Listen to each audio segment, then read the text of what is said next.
I would note today that what we read at the opening of every committee hearing is particularly questionable today, or appropriate today, when it says, "Government accountable to taxpayers." Our democracy was created by people and for the people. When government power is used to target Americans for exercising their constitutional rights, there is nothing we as representatives should find more important than to take it seriously, get to the bottom of it, and eradicate the behavior. Since 2010, there appears to have been a targeting of people based on their beliefs. These people, particularly those who use Tea Party in their name, were mocked by the liberal media, mocked by late-night television, and referred to by this administration regularly with disdain.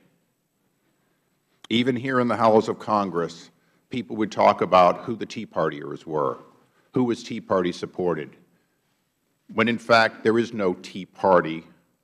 As the evidence has shown, there are hundreds and hundreds of organizations as independent as any single American who simply wanted to live up to the Constitution, to have their freedom and have it protected by our country. So last year, when we received troubling complaints by groups across the country who were receiving what appeared to be inappropriate and unnecessary question, in many cases after more than a year, sometimes 2 years, of inaction by the IRS, we went to the Inspector General, who is here with us today. In March of last year, upon the request of our staff and later in a formal letter from Mr. Jordan, the committee subcommittee chairman, and myself, the IG launched a formal investigation. We knew then that something seemed to be wrong. We knew then that there was smoke. We knew then that, in fact, something just didn't seem to be right. What we didn't know what was really wrong, and we could never have suspected an organized and pervasive denying of hundreds of applications, not by a reject stamped and sent back, but by deliberate inaction. So our suspicions were just that. Only in the last few weeks have we begun to realize that this was, at least within the IRS, vast, because every single person who looked at one of these applications could have and should have been a whistleblower, could have and should have realized there was something wrong. During this period of time of more than a year, we had an intervening election. Many people want to talk about this relative to the election. I will not do that here today. This is more important than any one election. We need to look at this relative to our democracy. The power to tax is the power to destroy. The power to grant tax status is, in fact, an enhancement of the right and liberties of our speech. That is what was at stake here. And it wouldn't matter one bit if a different group was targeted. It is wrong. Congress produces laws, many of them complex. We may hear in the weeks and months to follow that there was the complexity of these applications that caused this. Complexity is created more often than it exists. The IRS finds complexity when it's convenient and simplicity when it's convenient. That is what we've begun to find out. During the same period of time, well, at least two investigations were going on, one by the IG and one internal. Congress was misled. The American people were misled. Just yesterday, the committee interviewed Holly Paz, the Director of Exempt Organizations, Rulings, and Agreements Division of the IRS. While a tremendous amount of attention is centered about the Inspector General report or investigation, the committee has learned that from Ms. Paz that she, in fact, participated in an IRS internal investigation that concluded in May of 2012, May 3rd of 2012, and found essentially the same thing that Mr. George found more than a year later. Think about it. For more than a year, the IRS knew that it had inappropriately targeted groups of Americans based on their political beliefs, and without mentioning it, and in fact without honestly answering questions that were the result of this internal investigation. Many people believe that the IRS is an independent agency. Nothing could be further from the truth.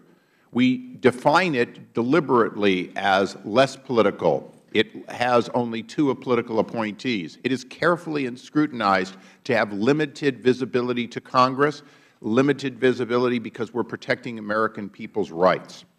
But in fact, the Commissioner, former Commissioner who is with us today, will tell us he reports to the Deputy of Treasury. In fact, he is a subordinate of a Cabinet officer. It is not an agency that gets to do what it wants to do or that cannot be challenged by Treasury. As a result, when we discovered that not only did Ms. Paz know about this, learn about this, and participate in the IRS's internal investigation, but she also played an integral role in the IG's report or investigation. We were shocked to find that Ms. Paz participated in virtually every one of the interrogations or interviews with her own subordinates. In those, of course, one of the questions the IG had to ask was, did anyone tell you to do this? If that question was asked, their own superior was in the room.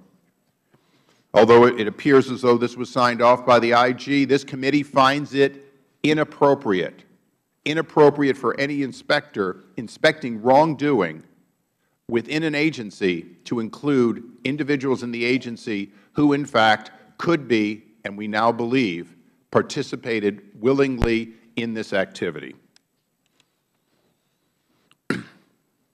It is also unclear why the Inspector General did not inform the committee of his substantive findings when he first became aware of the targeting no later than July of 2012. And here is where I take a liberty of this committee, a liberty of the Congress. Despite numerous requests from the committee for information and updates, including an August 3rd letter, the request for the IG to inform Congress about serious or flagrant problems quickly, the IG failed to do that. Ladies and gentlemen, that is existing law. That is under the IG Act. That has been a responsibility of IGs across the board since the 70s.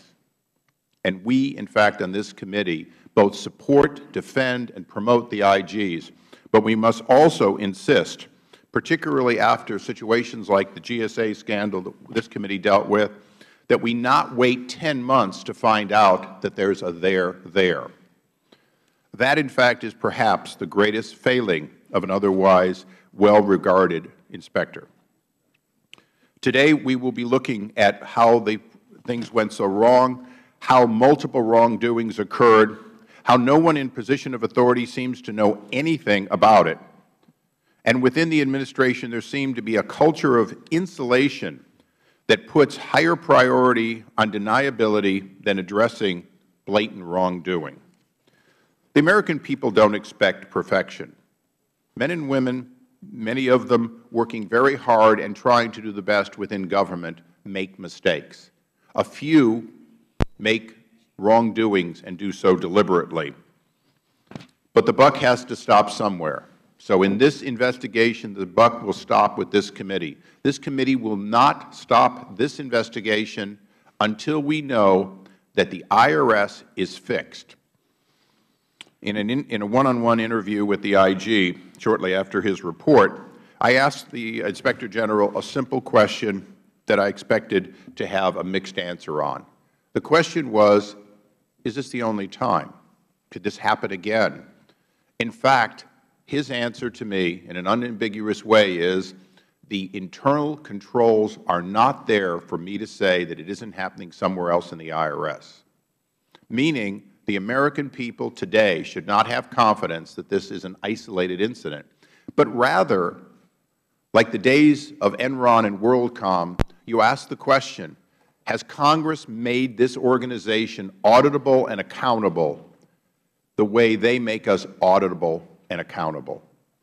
I paid a lot of taxes in my life. Most people on the dais have. We know one thing. You cannot just say you're doing the right thing and expect the IRS to take your word and the check you send in. Documentation, the ability to verify it is essential when dealing with the IRS. We can expect no less when we deal with the IRS. I now recognize the Ranking Member for his opening statement.